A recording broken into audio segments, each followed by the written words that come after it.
ሰላም ሰላም የቢጊቲዩ ተከታታዮች እንዴት ናችሁ? ዛሬ ደግሞ ትንሽ ለየት ባለ ኤፒሶድ ነው የመጣሁላችሁ ወይም ኮንተንት ነው የመጣሁላችሁ።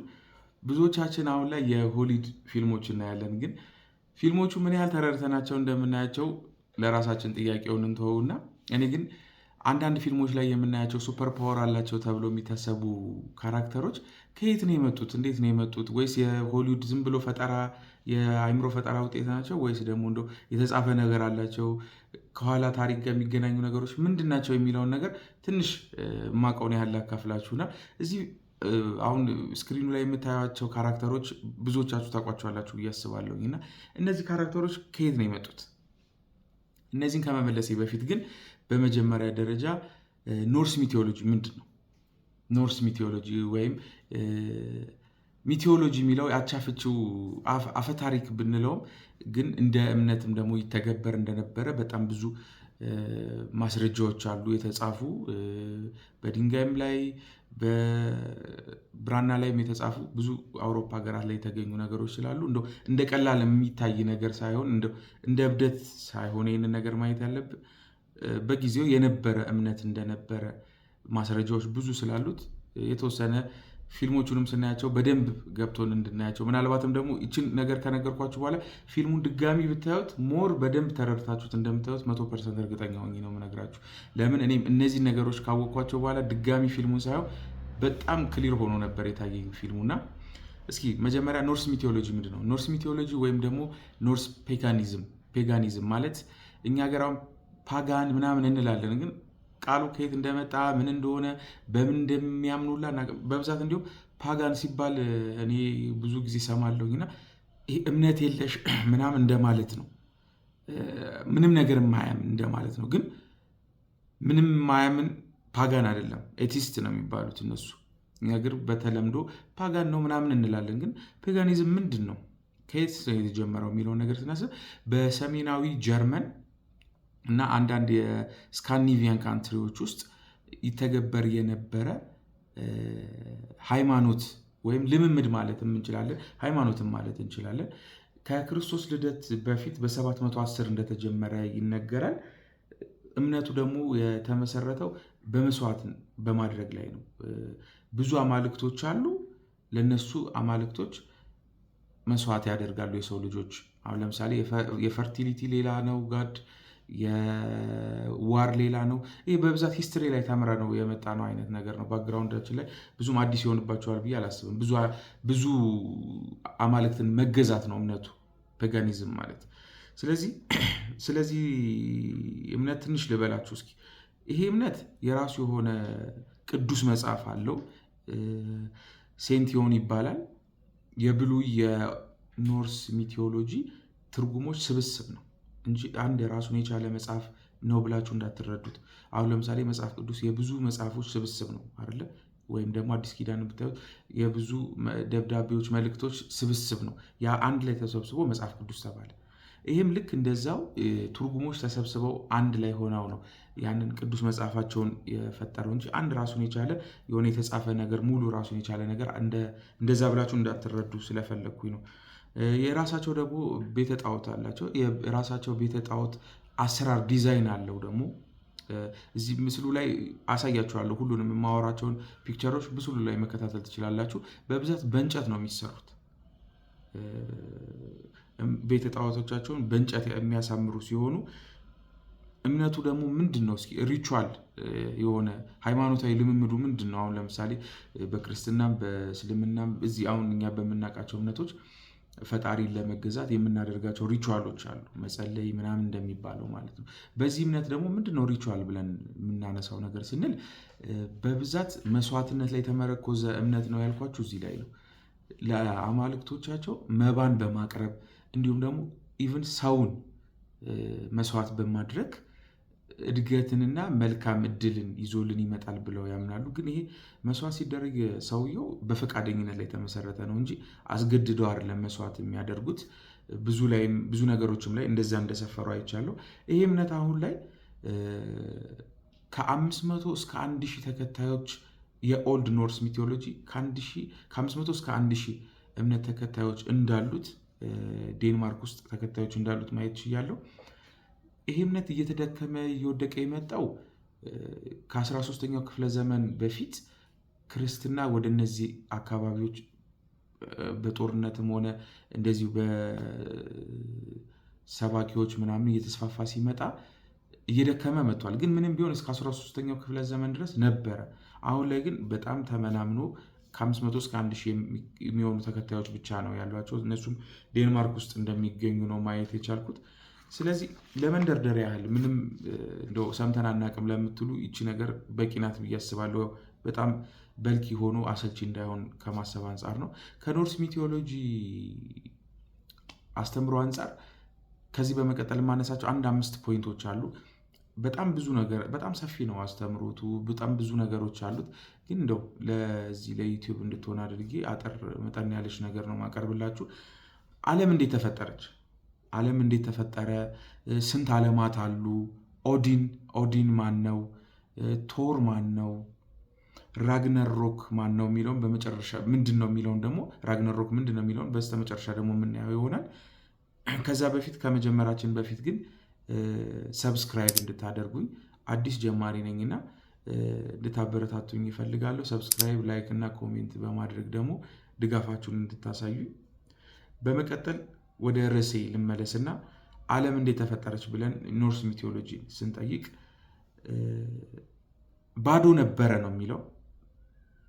ይህ ባዶ የሚለውን ቦታ ያዙልኝ እና በስተ ሰሜን እና በስተ ደቡብ 2 ዓለማቶች ሬልም ነው የሚለው እንግሊዝኛው። ሬልም አቻ ፍቺው ትንሽ አማርኛ ላይ ወደ አማርኛ ብዙ ነገሮች ውስጥ ቀይሯቸው ይበላሻሉ እና ሬልም በሚሉት ያዙት፣ ወይም ደግሞ ዓለም በሚሉ መያዝ ትችላላችሁ። በስተ ሰሜን በኩል የነበረው ኔፍልሃይም ይባላል። በደቡብ በኩል ደግሞ መስፍልሃይም ይባላል። እነዚህ ዓለማት የበረዶና የእሳት ዓለም ናቸው። ከዛ በኋላ ከነዚህ የሚወጣ ከአንደኛው የእሳት ከአንደኛው ደግሞ የበረዶ የሚወጣው ፍንጣሪ ኢነርጂም እንደማለት ማለት ትችላላችሁ። ፊልሞቹን በደንብ ስታያቸው ብዙ ነገሮች ትረዳላችሁ ብዬ አስባለሁ፣ ሞር ከኔ በቃል ከማስረዳችሁ በላይ እና ከነዛ የሚወጣው ኢነርጂ አንድ ይሚር የሚባል ጃይንት እንደፈጠረ ማየት እንችላለን። እዚህም ጋር የሚያሳየን እሱን ነው እና ያ ይሚር የሚባል ጃይንት ደግሞ 3 ልጆች ከሱ እንደተፈጠሩ ወልዶ ሳይሆን ከሱ ነው የተፈጠሩት ነው የሚለው አስተምሮቱ። መውለድ ብላችሁ እንዳትረዱት፣ ከሱ ነው የተፈጠሩት። ከእነሱ ውስጥ ደግሞ መውለድ የሚችለው አንደኛው ሌላ 3 ልጆች እንደወለዱ።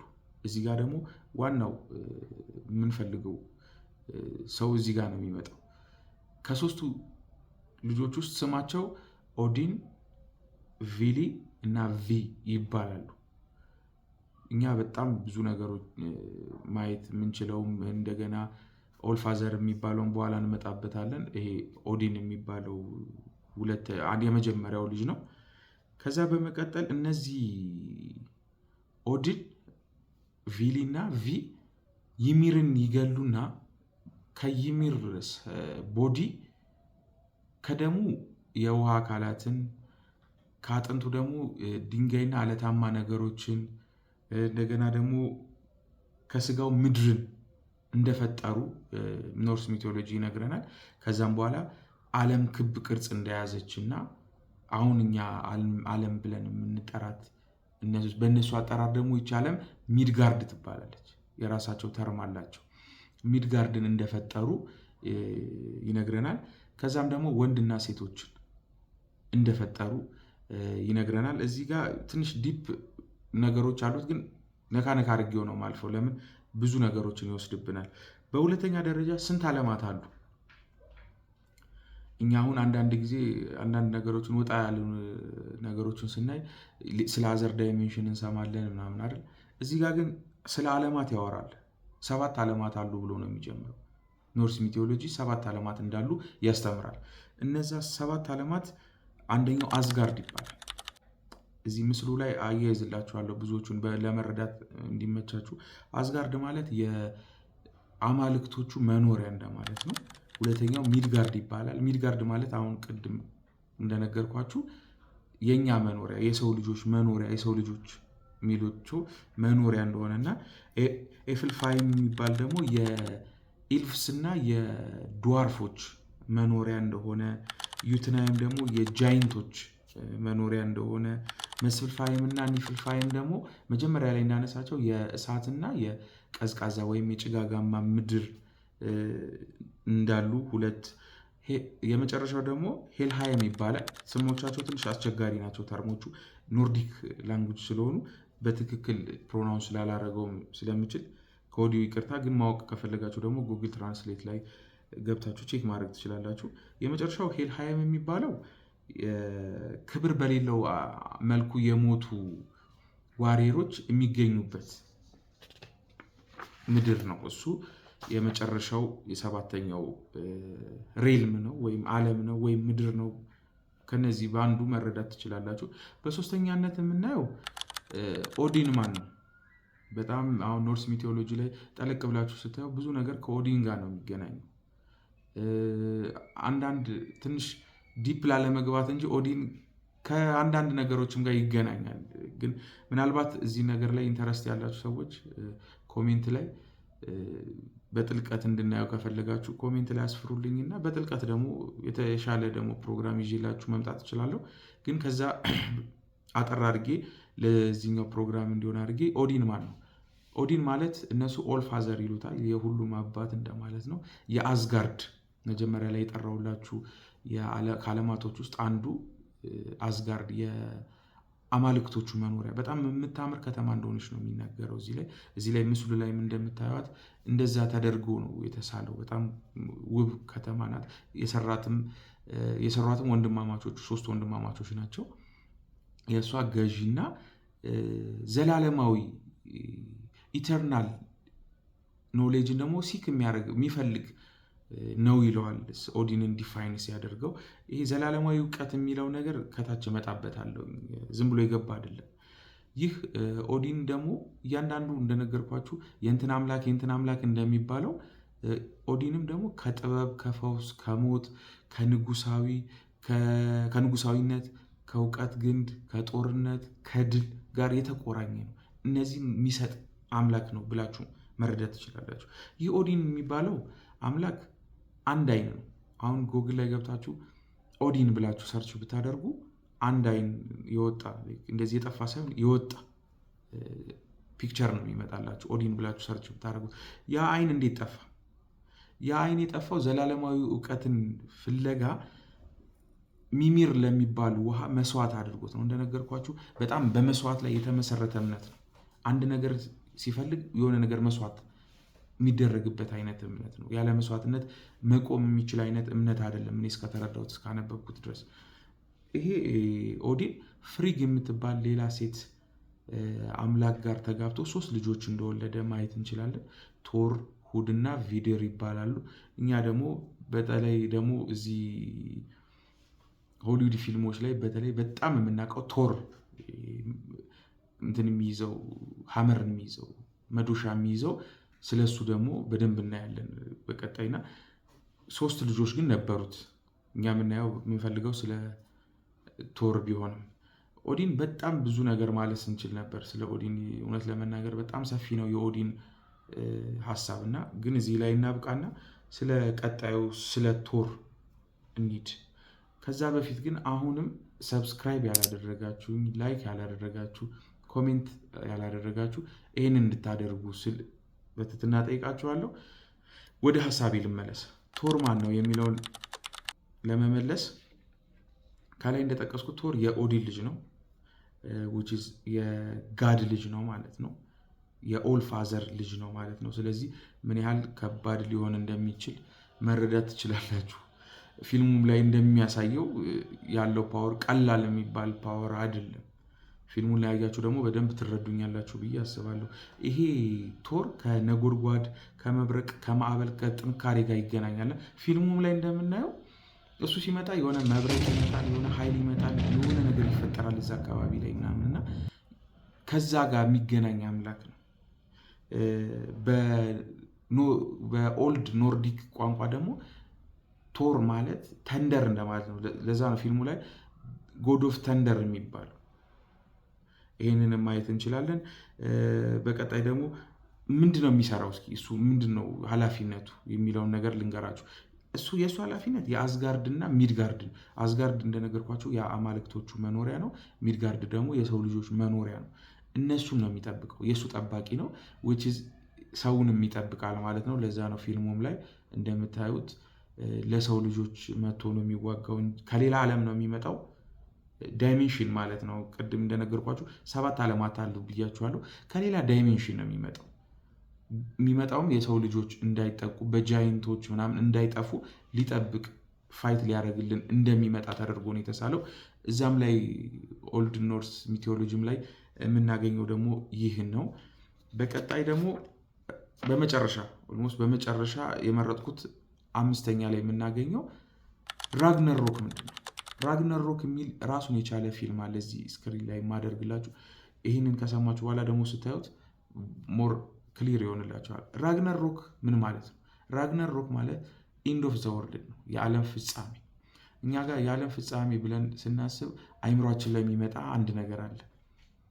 ጀጅመንት ዴይ ማንም የምንበለው አምላካችንን መጥቶ ጀጅ ተደርገን ወደ ሄቨን ነው ሄል ነው የሚለው ዲሳይድ የሚደረግበት ጊዜ ብለን ነው የምናስበው ኢንድ ኦፍ ዘ ወርልድ ማለት። ግን ያ ሳይሆን እዚህ ጋር በተለየ መልኩ ነው የተቀመጠው። ይሄ በጣም ብዙ አማልክት አሉ ብያቸዋለሁ ኖርስ ሚቲዮሎጂ ላይ። የነዛ ሁሉ መሞቻ ምናልባት እንደ ትንቢት የሚጠበቅ ነገር ነው። ለምሳሌ በክርስትና ኢየሱስ ክርስቶስ ይመጣል ተብሎ በትንቢት እንደሚጠበቀው እዚህም ጋር ትንቢት ነው። ራግነሮክ ማለት ትንቢት ነው። እነሱ በትንቢት ነው የሚጠብቁት። ያ ማለት የአማልክቶቹ በኦዲን አማካኝነት ከጃይንቶቹ ወጥተው እነዛ ትንሽ ዲቴል ውስጥ ብገባ ኖሮ ጃይንቶቹ የት እንደሚኖሩ ከየት ሊወጡ እንደሚሞክሩ ምን ሊያደርጉ እንደሚሞክሩ ማየት እንችል ነበር። ግን ትንሽ ሰፋ ያለ ሀሳብ ስለሆነ ከላይ ይህንን ሀሳብ ልንገራችሁና በቀጣይ ግን ምናልባት በደንብ ማወቅ ከፈለጋችሁ ስለ ዓለማቶቹ ስለ ዳይሜንሽኖቹ ደግሞ በደንብ ማውራት እንችላለን። እና እነሱን ጃይንቶቹን ለመግደል የሚደረግ በአማልክቶችና በጃይንቶቹ መካከል የሚደረግ ጦርነት ነው። በጣም ሁሉም በሚባል ደረጃ ዓለም ትጠፋለች። አማልክቶቹም እነ ኦዲን እነ ቶር እነ ሎኪ ኤቭሪቲንግ እዚህ ፊልሙ ላይ የምታዩቸው እነዛ ይሞታሉ አማልክቶቹ። እኔም እያልኳቸው ያለሁት ስለ ሆሊውድ የሰራቸው ካራክተሮች ሳይሆኑ እዚህ ከኖርስ ሚቲዮሎጂ ላይ የተወሰዱትን ነው እያወራ ያለሁት እንጂ ስለ ካፕቴን አሜሪካ ምናምን አይደለም እያወራ ያለሁት። እነዛ በሙሉ ይሞቱና ምድር ትጠፋለች። ከዛ በኋላ ግን ሪበርዝ አላት። ምድር ሪበርዝ ታደርግና ምድር ድጋሚ ትፈጠራለች። የተሻለ ምድር መኖሪያ ለም ትሆናለች። ከዛ ከራግነሮክ ከፍጻሜው ደግሞ አንድ ዘልዮ ያልነገርኳቸው ነገር 2 ሰዎች እንደሚተርፉ ይነግራል። አንድ ወንድ አንድ ሴት።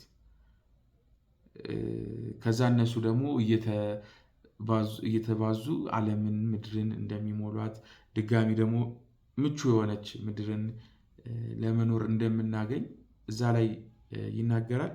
ምናልባት ስለ ኖርስ ሚቲዮሎጂ በደንብ ማወቅ የምትፈልጉ ከሆነ አንዳንድ ፊልሞችን ኮሜንት ላይ እዛ ላይ ያስቀምጥላችኋለሁ። በይበልጥ ለማወቅ ከፈለጋችሁ እዛ ላይ ማግኘት ትችላላችሁ።